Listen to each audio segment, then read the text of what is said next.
de la clasificación de los trastornos de ansiedad y se había visto como trastorno obsesivo compulsivo y sus relacionados como otro tema por la importancia que tiene y porque además por la gran cantidad de pacientes que hay.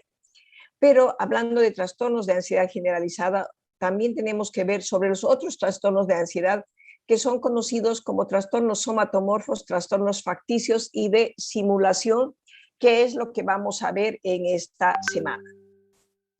Los trastornos somatomorfos, así como su nombre se indica, la característica común de estos es la presencia de síntomas físicos. Estos síntomas físicos sugieren una enfermedad médica, por eso sale de ahí el nombre de somatomorfo. Solo que estos síntomas no pueden explicarse completamente por la presencia de una enfermedad o por los defectos directos de una sustancia o por otro trastorno mental.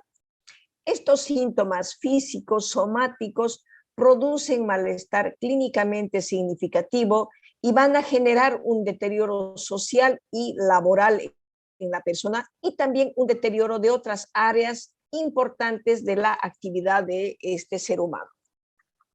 A diferencia de lo que ocurre en los trastornos facticios y en la simulación, los síntomas físicos del trastorno somatomorfo no son intencionados, o sea que no están bajo el control de la voluntad como es en los otros trastornos. Me avisan, por favor, si pasa la diapositiva. Entonces, los trastornos... ¿Pasó? Disculpe, no se ve en la pantalla, no compartió todavía. O no sé si es a mí. No se Ya ve. compartió, ya. ¿Se ve? Se ve, Alicia. Se ve. Es su celular. Entonces, mi celular. Ya. Entonces tenemos, digamos, que la clasificación de los trastornos somatomorfos, de ese grupo de trastornos, se van a clasificar en trastornos de somatización, en trastornos de conversión, en trastorno del dolor, en trastorno hipocondriaco, en el trastorno dismórfico corporal, en el trastorno somatomorfo indiferenciado y en el trastorno somatomorfo no especificado, que sería, digamos, dentro de estos otros trastornos de ansiedad o trastornos somatomorfos. El trastorno de somatización se caracteriza porque el paciente va a presentar quejas continuas sobre una serie de síntomas físicos que la verdad no tienen una explicación desde un punto de vista médico, pero que aún así provocan una discapacidad importante en el paciente y muchas veces llevan a este paciente a someterse a muchas intervenciones médicas. El trastorno de somatización tiene una prevalencia en la población en general entre el 0,1 y el 0,5% a lo largo de la vida. Lamentablemente, como en los trastornos de ansiedad, el trastorno de somatización es más frecuente en las mujeres 5 veces más que en los hombres. La prevalencia a lo largo de la vida en las mujeres oscila entre el 1 y el 2%. En cambio, en toda la población es del 0,1 al 0,5%. ¿no? Es más frecuente el trastorno de somatización en personas con menos estudios y de una categoría socioeconómica baja. Los trastornos de somatización tienden a empezar en la adolescencia y en la primera fase de la vida adulta, quiere decir entre los 10 y 20 años específicamente son los que se presentan más estos casos.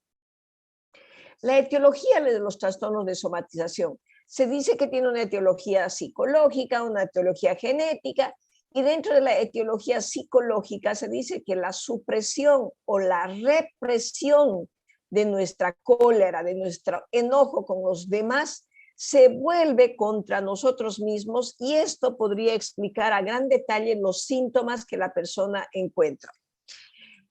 También se dice que en la parte psicológica esto es frecuente en personas con autoestima baja que tienen una identificación con uno de los padres que modela el papel de enfermo, o sea, con el padre más débil, y obviamente si tienen cierta dinámica o una relación estrecha con la depresión. En cuanto a los factores genéticos, tenemos que hay antecedentes familiares positivos en un 10 a 20% de los pacientes, ya sea en las madres y en las hermanas de estos pacientes afectados. También se dice que hay una tasa de concordancia entre los gemelos monocigóticos y los disigóticos de un 10%. Eso quiere decir que vamos viendo también no solo los factores psicológicos, los factores genéticos, sino también vamos a ver, digamos, todos los factores que se relacionan con la presencia del trastorno de somatización. ¿Cuáles son los síntomas del trastorno de somatización o el cuadro clínico que van a presentar? Los pacientes van a describir sus síntomas de una forma muy dramática, con muchos detalles que van a llamar la atención, porque ellos son bien prolijos, son bien detallistas con la frecuencia, con la ausencia, digamos, la frecuencia, ausencia de la información concreta específica que nos pueden dar. Muchas veces la versión o lo que nos dicen puede ser inconsistente, por ello vamos a ver una lista de síntomas que pueden ser menos, o puede ser un momentito, por favor.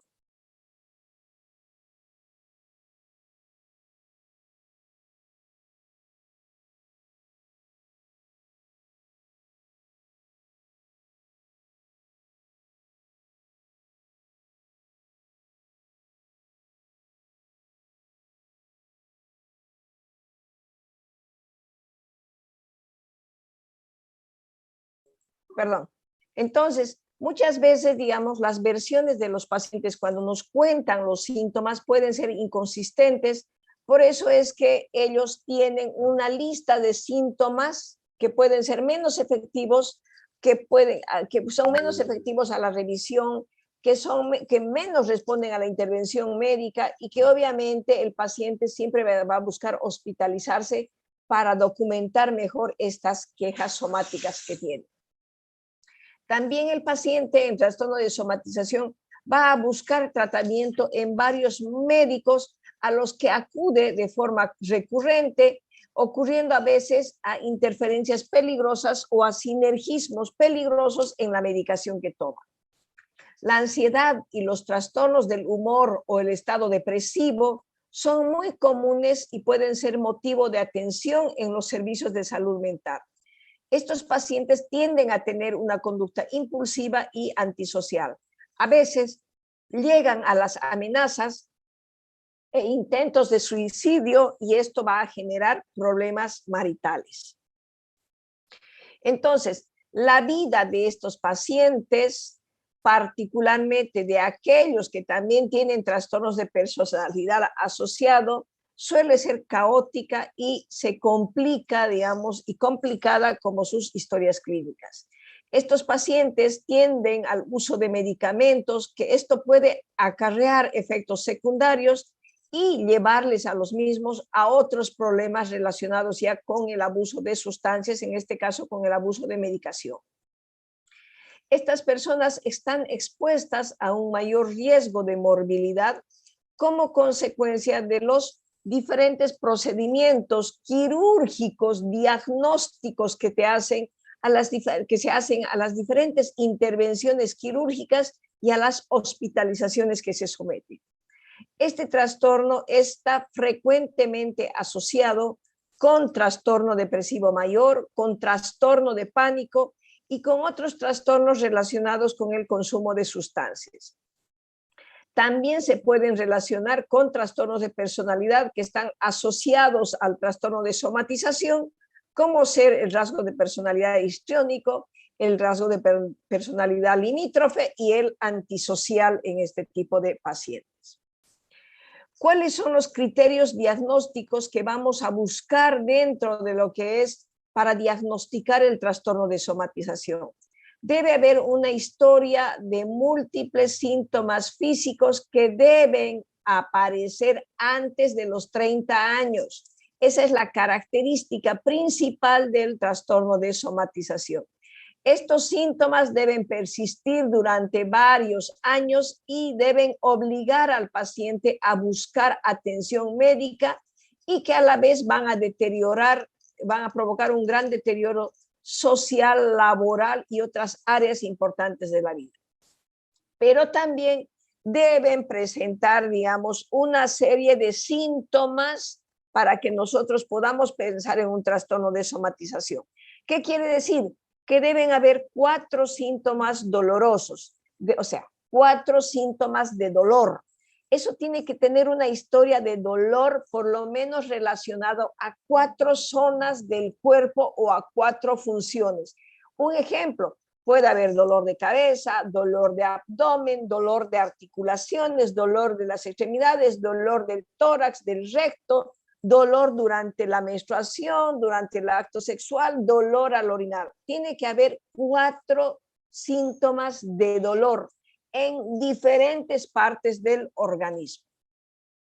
A esto se deben sumar 2 síntomas gastrointestinales que sean distintos al dolor, como ser náuseas, distensión abdominal, vómitos que no sean durante el embarazo, diarrea o intolerancia a diferentes alimentos.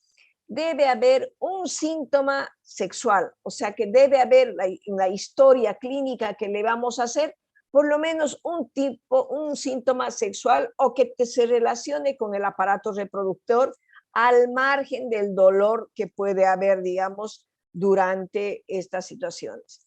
Entonces debemos ser siempre, digamos, ya tenemos 4 síntomas de dolor en cualquier región, 2 síntomas gastrointestinales, un síntoma sexual y tenemos también un síntoma pseudoneurológico. Por lo menos debe haber un síntoma o déficit que sugiera o nos haga pensar en un trastorno neurológico que no esté limitado al dolor.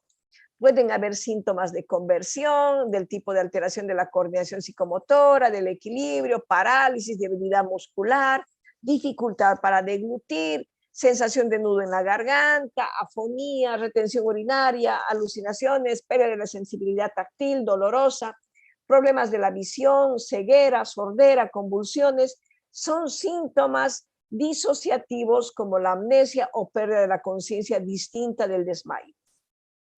Cualquiera de las 2 características debe presentarse acá, ya sea tras un examen adecuado, ninguno de estos síntomas puede explicarse por la presencia de una enfermedad médica conocida. Y si hay una enfermedad médica, los síntomas físicos o el deterioro social o laboral son excesivos en comparación a lo que se cabría esperar por esa enfermedad. Y obviamente los síntomas acá en el trastorno de somatización no se producen intencionadamente y no son simulados, a diferencia del trastorno facticio y de la simulación. Entonces, la evolución del trastorno de somatización tiene un curso crónico, es fluctuante y rara vez remite en forma completa. Las complicaciones comprenden cirugías innecesarias, estudios de gabinete innecesarios o repetitivos.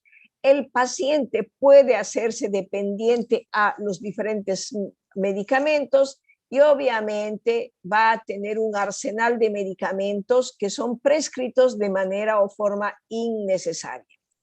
También es frecuente la depresión en este tipo de pacientes porque tienden a deprimirse fácilmente con los problemas. El tratamiento es farmacológico.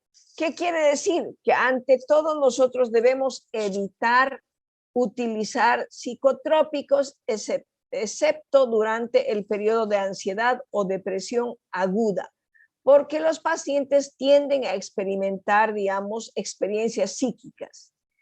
El uso de antidepresivos suele ser más útil en, digamos, depresiones secundarias. Es muy importante hacer el tratamiento psicológico. Debemos hacer una psicoterapia de introspección o de apoyo para entender la dinámica del funcionamiento. Debemos apoyar al paciente durante los acontecimientos vitales molestos que están ocurriendo en su vida y debemos también vigilar al paciente para prevenir el abuso de sustancias y también vigilar para que no haya peregrinación de un médico a otro o que se realice intervenciones innecesarias o pruebas diagnósticas innecesarias. El trastorno de conversión El trastorno de conversión se caracteriza por la alteración o la limitación involuntaria de lo que es la función motora voluntaria y sensorial como consecuencia de un conflicto o de una necesidad psicológica. Antiguamente el trastorno de conversión era conocido como histeria. Generalmente el trastorno conversivo es de presentación brusca y total. Epidemiología tiene una incidencia y una prevalencia del 10% de los pacientes que son ingresados en el hospital, del 5 al 15% de todos los pacientes psiquiátricos ambulatorios presentan trastorno de conversión. Más o menos la edad inicia en fase temprana de la vida adulta, pero puede ocurrir también en edad madura o más avanzadas. Es más habitual el trastorno de conversión en personas con categoría socioeconómica baja y aquellos que tienen menos estudios, digamos. ¿Cuál es el cuadro clínico del trastorno de conversión? Debe haber síntomas de conversión que estén relacionadas con la actividad motora voluntaria o sensorial y por ello se denominan pseudoneurológicos. Los síntomas o déficits motores típicos son, digamos, alteración de la coordinación y del equilibrio, la parálisis, la debilidad muscular localizada, la afonía, la dificultad para deglutir, sensación de nudo en la garganta y la retención urinaria. También los síntomas y déficit de tipo sensorial pueden ser de pérdida de la sensibilidad táctil y dolorosa, diplopía, ceguera, sordera y alucinaciones. Un ejemplo, en la ambliopía histérica, el paciente camina, pero camina evitando chocar con objetos circundantes. Sus pupilas reaccionan adecuadamente a la luz y sus potenciales evocados son normales. También, digamos, otro de los síntomas que puede aparecer en el trastorno de conversión son las crisis o convulsiones. Cuanto menos conocimiento médico posee el enfermo, más inverosímil son los síntomas que refiere. Las personas más sofisticadas tienden a presentar síntomas y déficits más sutiles extraordinariamente semejantes a una enfermedad neurológica o médica. Son, digamos, síntomas aprendidos los que tienen estas personas. Seguimos, digamos, un síntoma típico de los cuadros conversivos es denominado desde los clínicos franceses del siglo pasado como la bella indiferencia, que se refiere a la actitud que presentan de despreocupación por la severidad de sus síntomas. No parecen afectados por un síntoma como por ejemplo una ceguera que representa una incapacidad funcional severa. Los criterios diagnósticos para que nosotros diagnostiquemos trastorno de conversión es que debe haber uno o más síntomas de déficit que afecten las funciones motoras voluntarias y o sensoriales y que sugieren una enfermedad neurológica o médica. También se debe considerar que los factores psicológicos están asociados al síntoma o al déficit debido a que el inicio o la exacerbación del cuadro viene precedido por conflictos u otros desencadenantes. El síntoma de déficit no está producido intencionadamente y no es simulado a diferencia de lo que ocurre en el trastorno facticio o simulación. Tras un examen clínico adecuado, el síntoma o déficit no se explica por la presencia de una enfermedad médica o por los efectos directos de una sustancia o por un comportamiento o experiencia cultural normal. Obviamente, este síntoma de déficit provoca malestar clínicamente subjetivo, generando un deterioro social, laboral y de otras áreas importantes de la actividad del sujeto que requieren atención médica. El síntoma o déficit no se va a limitar a dolor o a disfunción sexual y no aparece exclusivamente en el transcurso del trastorno de somatización y no se explica mejor por la presencia de otro trastorno mental. Pero sí debemos especificar el trastorno de conversión si son con síntomas o déficit motor, con lo que tiene que ver con los movimientos, si son con crisis y convulsiones, con síntomas o déficit sensorial o que son mixtos. Debemos diferenciar cuál de ellos es. El pronóstico, el curso y pronóstico del trastorno de conversión son en lo general buenos. La mayoría de los episodios son únicos y desaparecen una vez enfrentada la situación estresora externa. Sin embargo, podemos decir que el 25% de los casos a lo largo aparece un cuadro neurológico propiamente tal o bien una enfermedad médica sistémica. Por eso, siempre debemos mantener la sospecha diagnóstica y hacer seguimiento y control periódico del paciente. El tratamiento del trastorno de conversión es farmacológico y psicológico. El uso de benzodiazepinas está indicado para la ansiedad y la tensión muscular y el uso de antidepresivos serotoninérgicos para la rumiación obsesiva sobre los síntomas que tiene el paciente. El tratamiento psicológico se basa en que el paciente aprende a no utilizar el trastorno de conversión como una defensa. Debemos hacer terapia conductual para inducir relajación. También muchas veces hacen el narcoanálisis para eliminar los síntomas y no se debe acusar al paciente de intentar llamar la atención o de no tratar de mejorar para que no empeore su cuadro. El trastorno por dolor es un trastorno que ustedes frecuentemente van a ver en los hospitales generales. Es la preocupación por el dolor sin que exista una enfermedad somática que justifique su intensidad. Este está dado por situaciones de estrés y conflicto no solucionados. Es más frecuente en mujeres entre los 30 a 40 años, digamos, también el trastorno por dolor. La etiología es multifactorial, tiene que ver con la conductual, uno aprende a detallar los dolores, a problemas interpersonales, a problemas biológicos, hay una alteración en el sistema límbico, hay un problema, digamos, de disminución del umbral del dolor y digamos, a psicodinamia, donde dice que el dolor emocional viene del cuerpo y nos hace sentir vivos. Entonces, la etiología es multifactorial del dolor. ¿Cuál es la clínica o los síntomas que vamos a ver en el trastorno de dolor?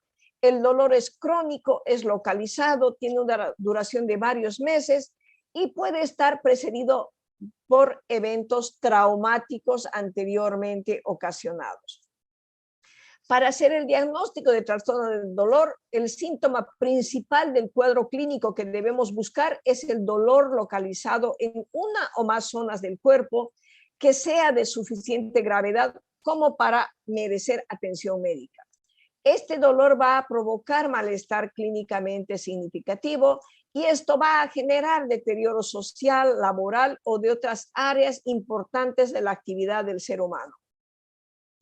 También se estima que los factores psicológicos van a desempeñar un papel muy importante en el inicio, en la gravedad, en la exacerbación y en la persistencia del dolor.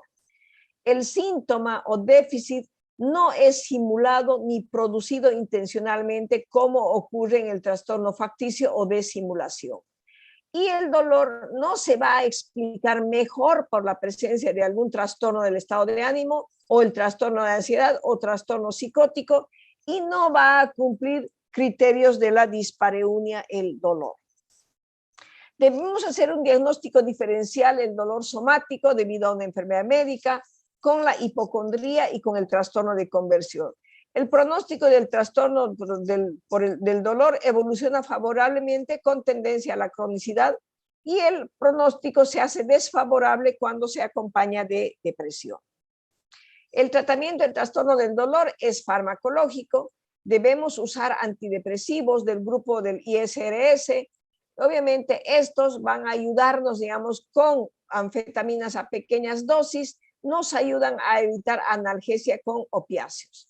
Es importante la psicoterapia, tenemos que hacer una terapia psicodinámica, una terapia cognitiva y otras terapias como la hipnosis, el masaje, la acupuntura.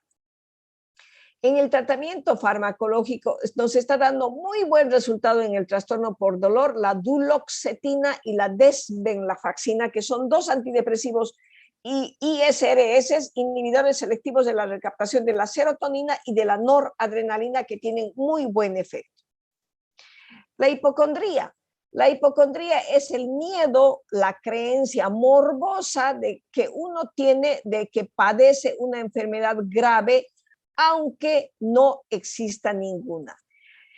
Es muy frecuente en el 10% de los pacientes que son médicos y más frecuente en hombres y mujeres, más, digamos, entre los 30 y los 40 años. Entonces, la hipocondría. La hipocondría tiene una etiología biológica y tiene una etiología psicógena. En la biológica se dice que hay una hipersensibilidad congénita a las sensaciones somáticas y que el umbral del dolor estaría reducido.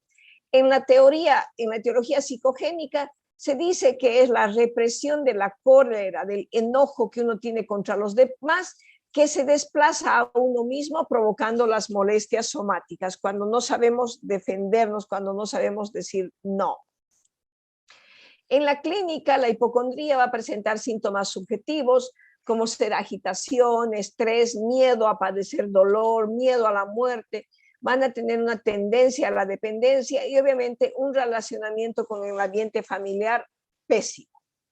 Para el diagnóstico debemos ver que hay preocupación, hay miedo a tener o la convicción de padecer una enfermedad grave a partir de la interpretación de síntomas somáticos que presenta el paciente. Es persistente, estos síntomas son persistentes a pesar de las exploraciones y explicaciones médicas apropiadas que se le da. El paciente tiene una creencia no delirante y que no se limita al aspecto físico. Esto va a generar malestar clínicamente significativo y va a generar deterioro sociolaboral. El dolor, digamos, la hipocondría, la queja hipocondríaca, debe tener una duración de por lo menos 6 meses y no se va a explicar mejor por la presencia de otra enfermedad. Se debe hacer un diagnóstico diferencial de la hipocondría con la depresión, con trastorno de ansiedad, con el trastorno de simulación, con el trastorno del dolor. El tratamiento es farmacológico, usar fármacos serotoninérgicos acompañados de ansiolíticos como el diazepam. En la psicoterapia, uno hace una psicoterapia dinámica orientada a la introspección, o sea, buscando el significado de las cosas. Se puede hacer hipnosis, terapia conductual, que todo esto nos va a ayudar, digamos, en la relajación de los pacientes. En cuanto al pronóstico, la evolución es crónica con remisiones y puede ser desfavorable porque se superpone a un trastorno somático, la hipocondría. El trastorno dismórfico corporal es la creencia imaginada de que existe un defecto en el aspecto corporal del paciente, ya sea de una parte o de todo el cuerpo. Normalmente inicia en la adolescencia y es más frecuente en el sexo femenino. La etiología es biológica, es por una falla de la serotonina, es psicológica porque hay conflictos en estas regiones y es psicodinámica porque se ve, digamos, que hay una proyección distorsionada o equivocada de la imagen corporal. En cuanto a la clínica, los síntomas, vamos a tener que la persona tiene vergüenza por ese defecto y las zonas más conflictivas son la nariz, la piel, el rostro, el cabello, donde la persona va a intentar esconder este defecto. Los pacientes se miran demasiado en los espejos, van a tender a evitar actuaciones sociales y evitan ser fotografiados todo el tiempo. El diagnóstico. Para el diagnóstico vamos a ver que hay una preocupación por un defecto, ya sea imaginado del aspecto físico o cuando hay leves anomalías físicas, la preocupación del individuo es excesiva. La preocupación va a provocar malestar significativamente, un malestar clínico significativo, generando deterioro social, laboral y de otras áreas importantes de la vida del individuo. Esta preocupación no se va a explicar mejor por la presencia de otro trastorno mental y se debe hacer diagnóstico diferencial con la esquizofrenia, con la bulimia, con la anorexia nerviosa, con el trastorno obsesivo compulsivo.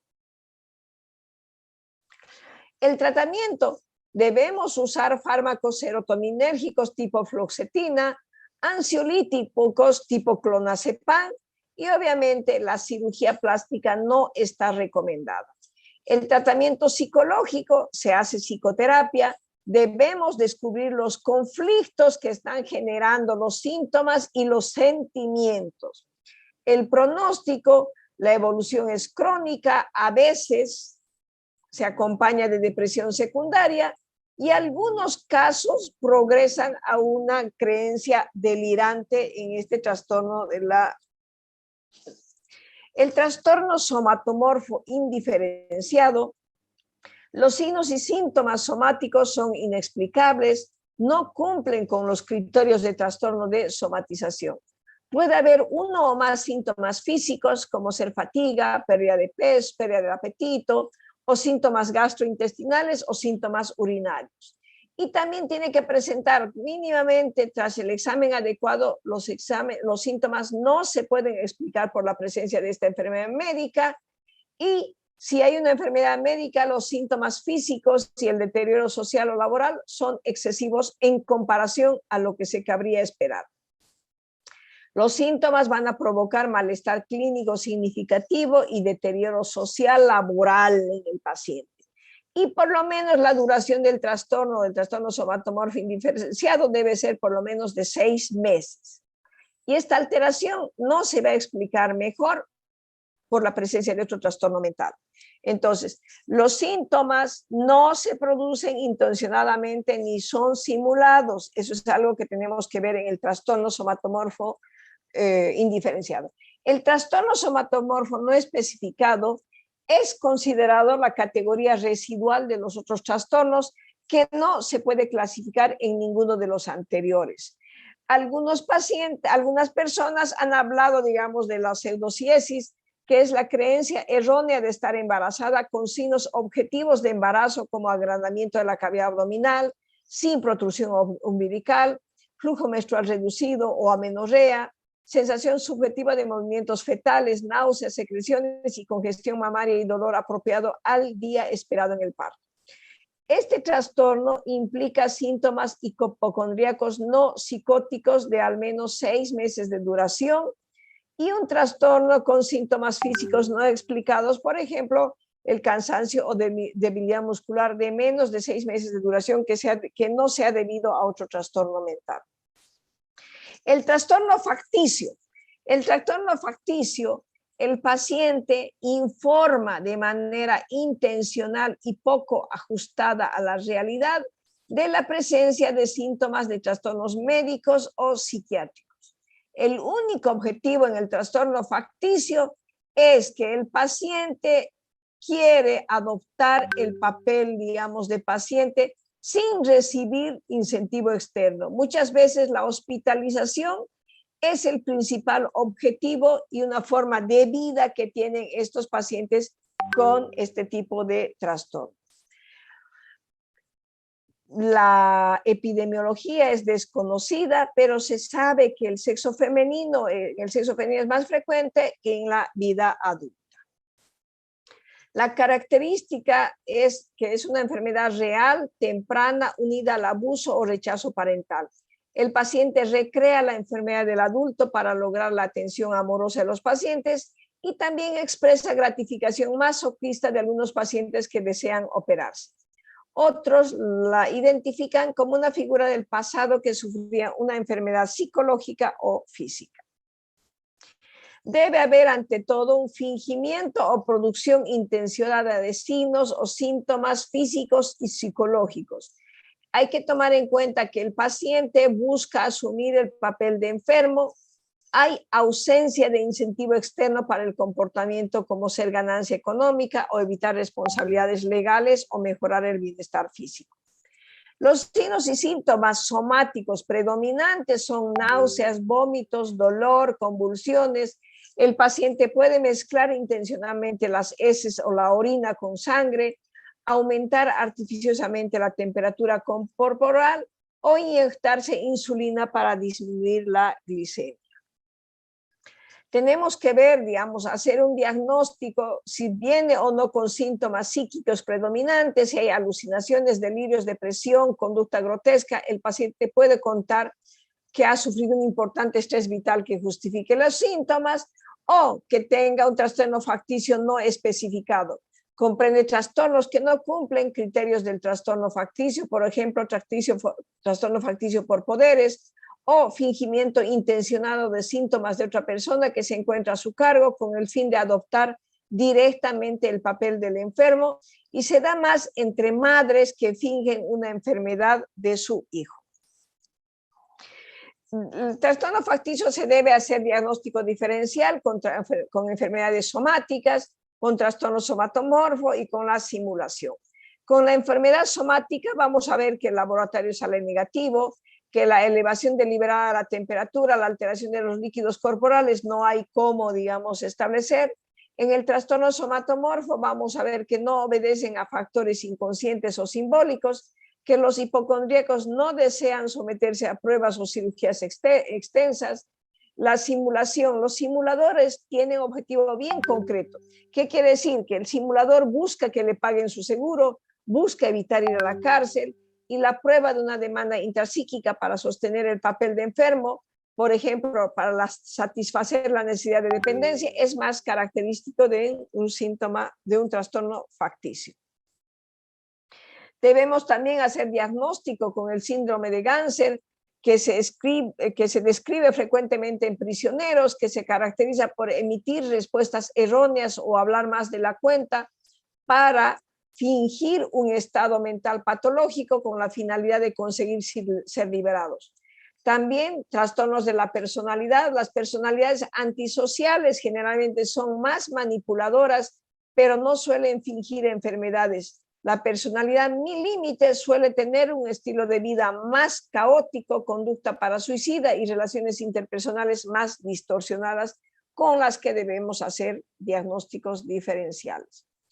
La evolución y el pronóstico. La evolución es crónica, normalmente empieza en la vida adulta, hay antecedentes de consultas médicas y hospitalizaciones anteriores, hay alto riesgo de abuso de sustancias con el tiempo, y el pronóstico mejora si la depresión o la ansiedad concomitante responden al tratamiento farmacológico. Y también tenemos que hay riesgo de que el paciente se someta a varias intervenciones quirúrgicas dentro de esta patología. El tratamiento es evitar las pruebas de laboratorio, evitar las intervenciones quirúrgicas innecesarias. Hay que confrontar al paciente con el diagnóstico de trastorno facticio y los síntomas fingidos, y es muy importante hacer la terapia psicofarmacológica. Esta nos va a ayudar frente a la ansiedad o la depresión asociadas, para que también nos ayuden a combatir el abuso de sustancias si existe. El trastorno de simulación. El trastorno de simulación es la producción voluntaria de síntomas somáticos o psíquicos para lograr un objetivo concreto, como ser la ganancia económica, el recibir pago de seguro, el evitar responsabilidades legales, el evitar ir a la cárcel, evitar un castigo o mejorar el bienestar físico. No se van a olvidar que el de simulación y el facticio son, digamos, algo que debemos tomar muy en cuenta nosotros. El trastorno de simulación, la epidemiología es desconocida. La simulación en ambientes con un predominio masculino, establecimientos militares, prisioneros, fábricas y otros entornos industriales es más frecuente. El diagnóstico, los pacientes van a referir múltiples molestias ambiguas, mal localizadas, que exponen con gran detalle. Tienden a irritarse fácilmente, se enojan si ven que el médico se muestra escéptico, como si no les estuviera creyendo. Y los antecedentes psicosociales revelan la necesidad de evitar algún tipo de situación o de obtener dinero, o bien de presencia de problemas legales en estos pacientes. Se debe hacer diagnóstico diferencial con el trastorno facticio. Lo más característico de este trastorno es la asunción del rol de enfermo en relación con varios síntomas o signos psicológicos. Y el trastorno somatomorfo, que tiene un componente simbólico o inconsciente del síntoma. Los síntomas no se van a producir de forma voluntaria e intencionada acá. El tratamiento, los pacientes van a la exploración física y a los análisis de laboratorio, todo va a salir negativo. Hay que vigilar al paciente como si sufriera una enfermedad real, pero no se debe ofrecer ningún tratamiento. Y en algún momento se debe identificar la zona de beneficio secundario y se debe animar al paciente a deshacerse de ellas. Eso sería en cuanto a trastornos somatomorfos, facticios y de simulación. La próxima clase vamos a terminar con lo que es trastorno obsesivo compulsivo, aunque ya hemos hablado, vamos a volver a hablar ya eso en la clasificación nueva del DSM-5, porque estos dos temas que les estoy dando de la anterior semana, trastornos de ansiedad y ahora trastornos somatomorfos, son, digamos, de la clasificación antigua del DSM-4-TR. El DSM-5 ya engloba, digamos, divide a los trastornos de ansiedad en tres grupos. Uno, trastornos de ansiedad, otro, estos trastornos somatomorfos y el trastorno obsesivo compulsivo, el trastorno de adaptación y el trastorno de escoriación lo lleva aparte ya esta situación. O sea, es otro capítulo ya. Así que la próxima semana vamos a hacer otro capítulo para que veamos la diferencia o solo es, digamos, la clasificación que ellos dan. ¿Alguna pregunta?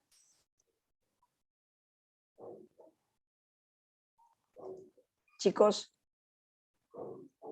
Hola.